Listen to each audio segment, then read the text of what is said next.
Before I get started today, a couple of little disclaimers. One, when I start, what I'm talking about is not going to seem connected to the theme.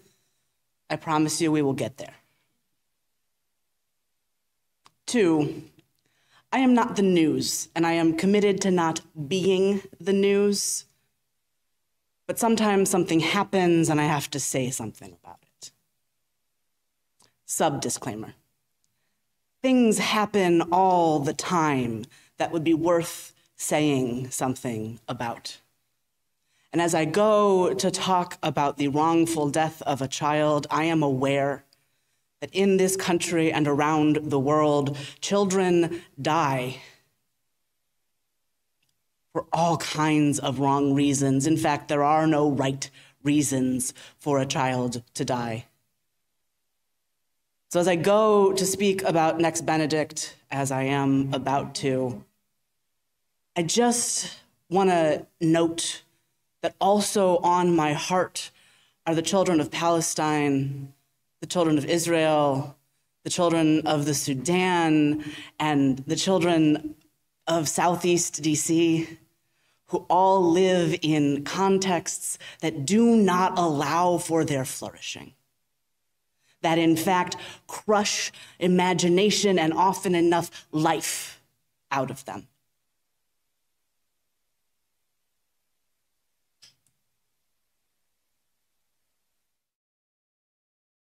Oh, it is. Wow. Nex Benedict was in 10th grade.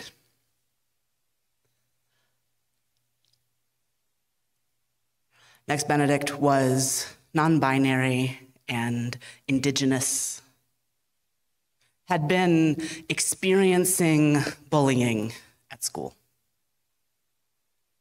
Nex had told their teachers and the administration, who did not do anything. Nex was using the girls' bathroom at their school because at their school there was a girls' bathroom and a boys' bathroom, and in their state there was a law that said they had to use the bathroom that matched the sex they were assigned at birth.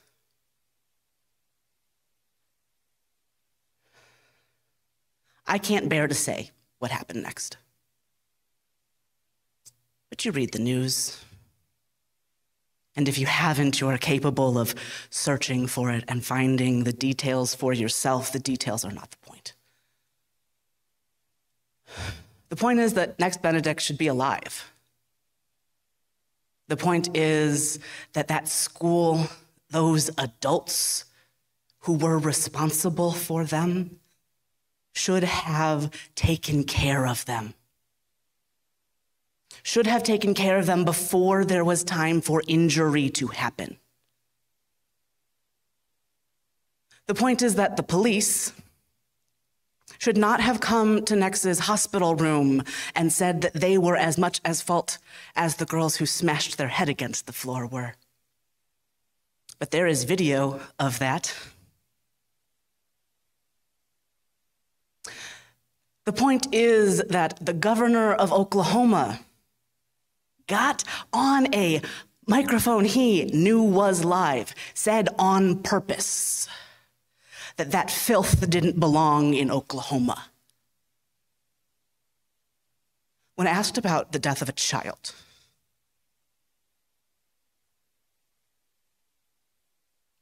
we don't live in Oklahoma, but people do. People who matter, who are every bit as human as the rest of us. It is easy to say, well, then don't live in Oklahoma, or to look at the IVF ruling in Alabama and say, well, then don't live in Alabama. But friends, moving is hard. I have moved across the country twice. It has been very, very expensive. They've been lucky to be able to leave my home state where transitioning would have been harder than it was in California. Lucky to be able to choose to live in DC or Maryland, where I'm not at risk of the state government deciding that I don't get to have my hormones anymore, or that I have to use a bathroom that doesn't feel comfortable for me. But if I lived in Virginia, right? It's easy to feel further away from it than we are. Nex Benedict should be alive. They should have gotten to become a real live trans adult. They should have gotten to grow old and make decisions about who they were gonna be.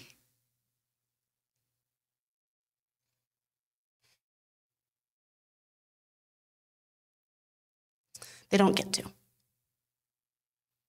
Other people decided that they wouldn't get to. Other people, the adults responsible for them at school. Other people, the police. Other people, the governor of Oklahoma, who, by the way, also stated that Oklahoma is a Christian state.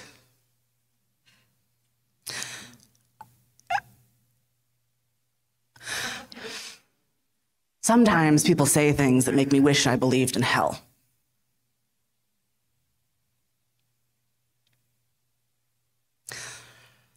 So I had to say that. It needed to. Felt like it would be wrong to be a non-binary person with a platform and not mention not only my own grief about it, but the things it means about everywhere. The things it means about what our non-binary kids and teenagers are experiencing. Because whether they read the news or not, and I would imagine that at least our teenagers probably are pretty damn aware of the news, if they're not trans or non-binary, they know someone who is, and this is personal. Maybe you have a kid who is trans, non-binary, who's just kind of thinking about it. Maybe you have a grandkid. Maybe you do and you don't know yet.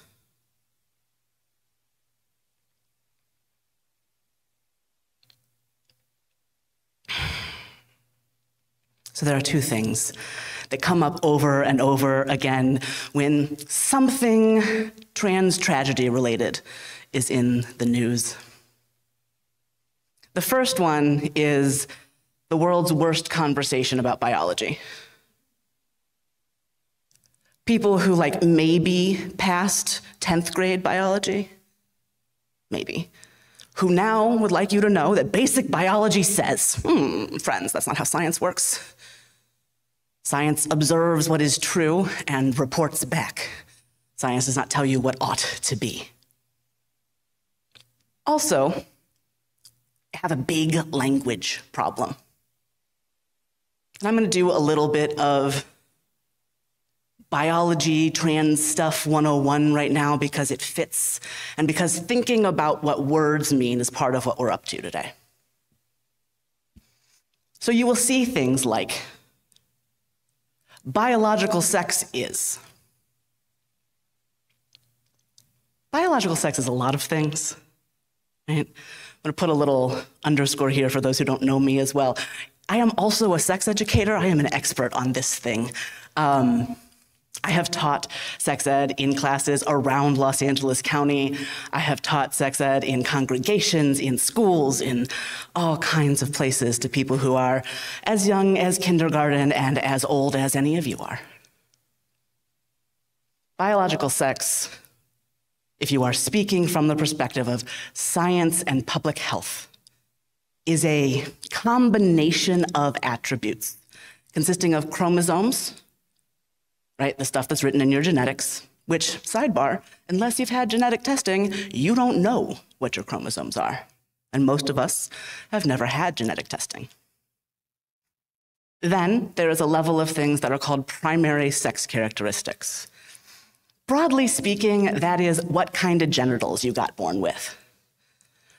And broadly speaking, what happens is you are born and a doctor looks at your genitals and says, that looks like a vagina or that looks like a penis, and they assign you the rest of the stuff based on that.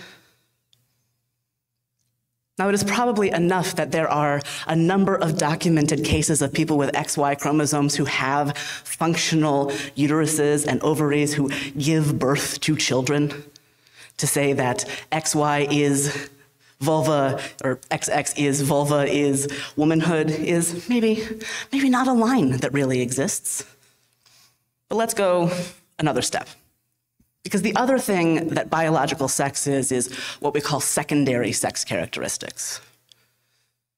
Secondary sex characteristics is all the stuff that doesn't show up until you're in puberty, right? Facial hair, different distributions of body fat, the way your bones structure themselves, breasts, how your muscles grow, etc.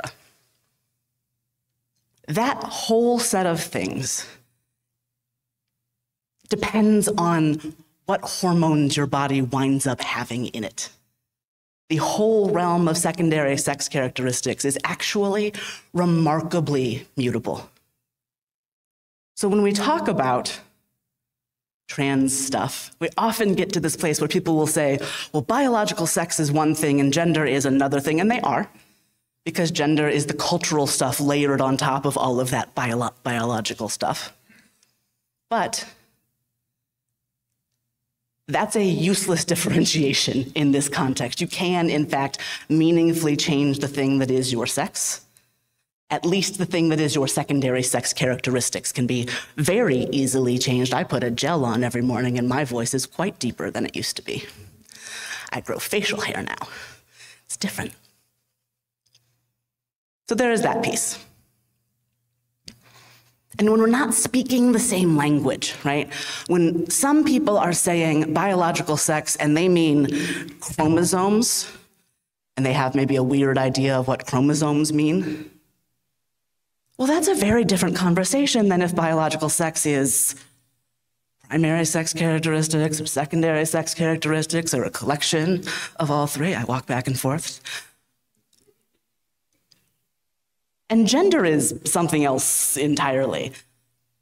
I was reaching for a metaphor yesterday, and I wound up at chromosomes and primary sex characteristics are like the soil underneath the garden you would like to plant. It's there, it's happening. You can do some stuff with it to make it fit better for your project or worse. Secondary sex characteristics are more like what kind of soil you put on top, what kind of fertilizer you give to the ground you've already got, if you try to change the soil or don't. And gender is like what kinds of shapes you make your flower beds in, right? And we think kind of that there are only circles and squares, but like you could make a heart-shaped flower bed if you felt like it. And gender roles are like the pre-constructed flower beds that you can buy and just kind of pop on. And they usually don't fit anyone particularly well, but they do good enough for enough people that they're pretty popular.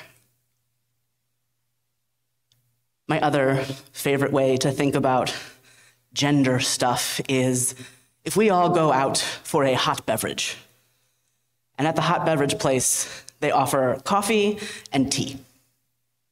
How many of you will pick coffee, given the choice between coffee and tea? Okay. How many of you will pick tea? Okay. Will some of you pick nothing? Yeah. Okay. We go out for a different hot beverage. And at this particular hot beverage place, you can customize your drink any old way you'd like. You could get hot coffee, you could get cold coffee, you could get hot tea, you could get cold tea, you could get boba. You could get syrups put in, you could, right? Do you have a specific thing that you will pick in that context? Will it be maybe different than the person sitting next to you? Could you clump some of them together as coffee drinks and some of them together as tea drinks? Yeah, sure. But that's not the only category you could make. And sometimes something will be just different enough that calling it a coffee drink or a tea drink might be strange, and some people like hot chocolate anyway, so what are we doing? So that is the Trans Stuff 101 piece of our time together this morning.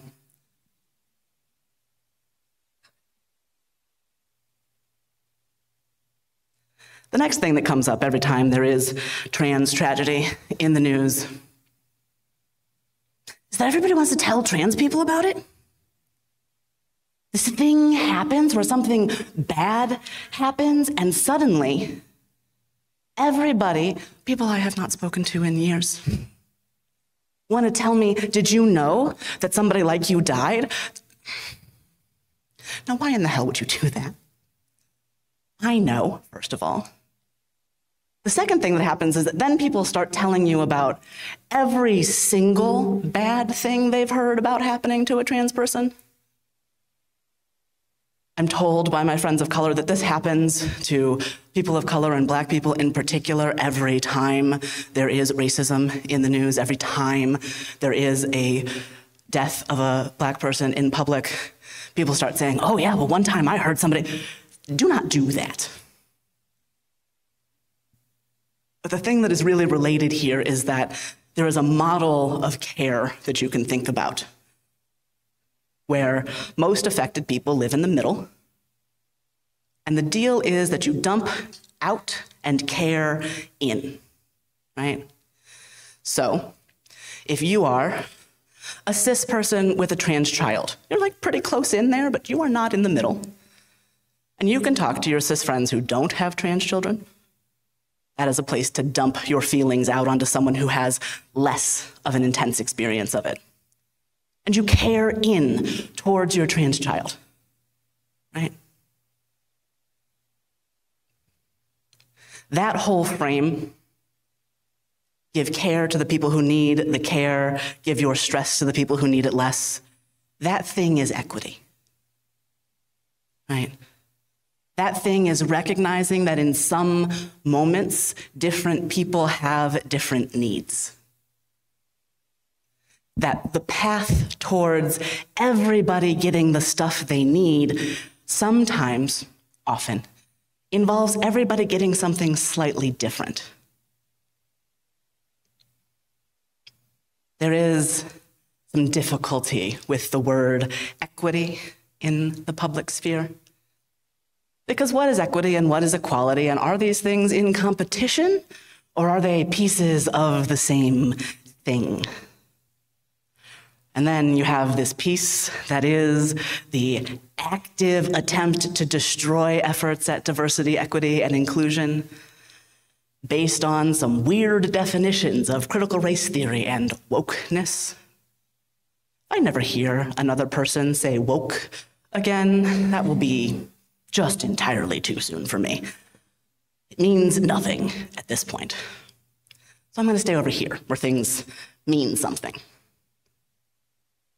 Equity and equality are not in competition. They are pieces of the same project. Much of the common American sense of what equality is comes from our decision to have laws that apply to everybody equally. If you go back in history, and you don't have to go back that far, you probably could go several places on the planet right now and find that the case was and sometimes is that a crime committed by one person against one person is a bigger deal than a crime committed by one person against one person is. Specifically, if you go back to like Hammurabi, you have this situation where a poor person, an enslaved person, killing another enslaved person matters almost not at all. There is barely a crime there. But anyone killing an aristocrat is a big deal, unless it's a higher level aristocrat, in which case that was their right. So that's pretty messed up. And we made a good choice in deciding not to do that, in deciding to have laws that should be evenly applied. But I have a question. If, for example, the fine for getting caught speeding by a camera is $100. It is, sidebar. Is that a crime for someone who makes $1 million a year? Does $100 matter?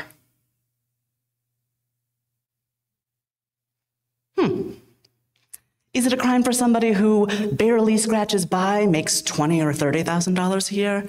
Yeah, $100 matters a lot if you don't have money, but $100 if you are already paying $8,000 a month in rent or mortgage is like nothing. That's like if they charged me a quarter. So do our equal laws have equal impact? That's an important question. Then I'll ask you another question, which you may or may not know the answer to. What is the difference between crack and cocaine? Baking soda. Yeah, the difference is baking soda. Penalties for cocaine are, and have always been, lower than penalties for crack. It's the same drug. Its active agents are the same. It causes the same effects. They are equally chemically addictive, but wealthy white people do cocaine, and poor black people do crack. Are our equal laws equal? They are not. And when we move away from laws and their application, we get things like a city says, we want to help our children and our schools be better. And they say, we're going to give $10,000 for each student. But some kids go to a school that has had money for generations. Some kids go to a school where their parents already were filling in those gaps without having to stretch their pocketbooks that far. And some people go to schools that were not like that. Some people go to schools that were falling down when the $10,000 came in and oops, there went all the money. And it was a good use of the money, even. Maybe there was asbestos in the building and you said, well, we got to get that out.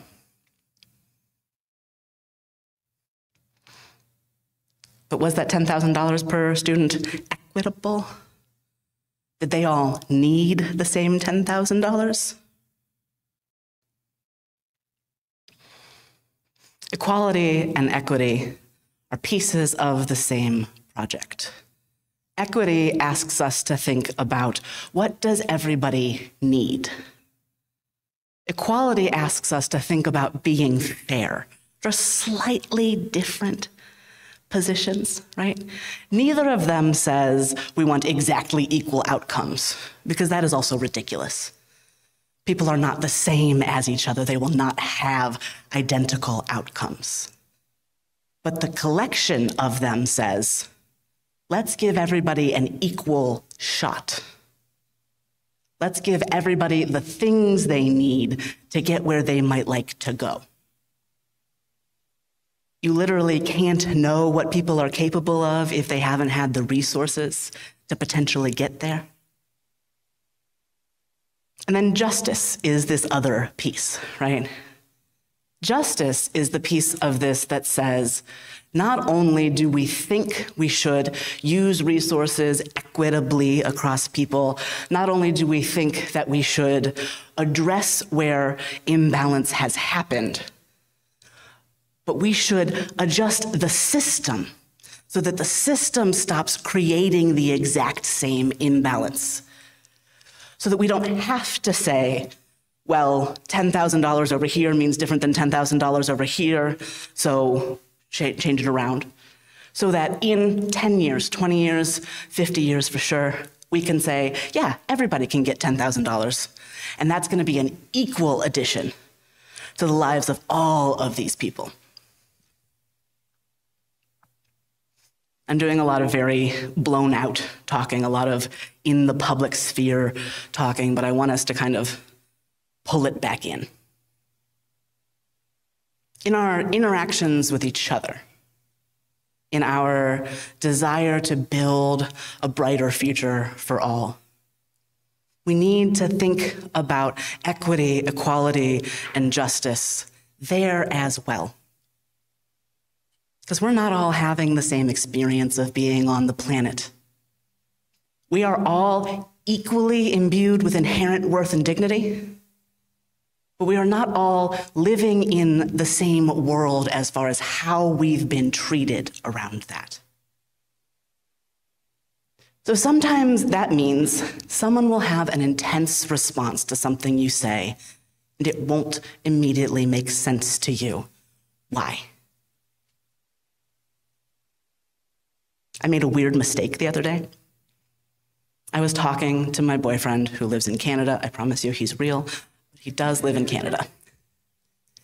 And we were talking about ways that we have described ourselves on dating sites over the course of our collective way too many years dating people.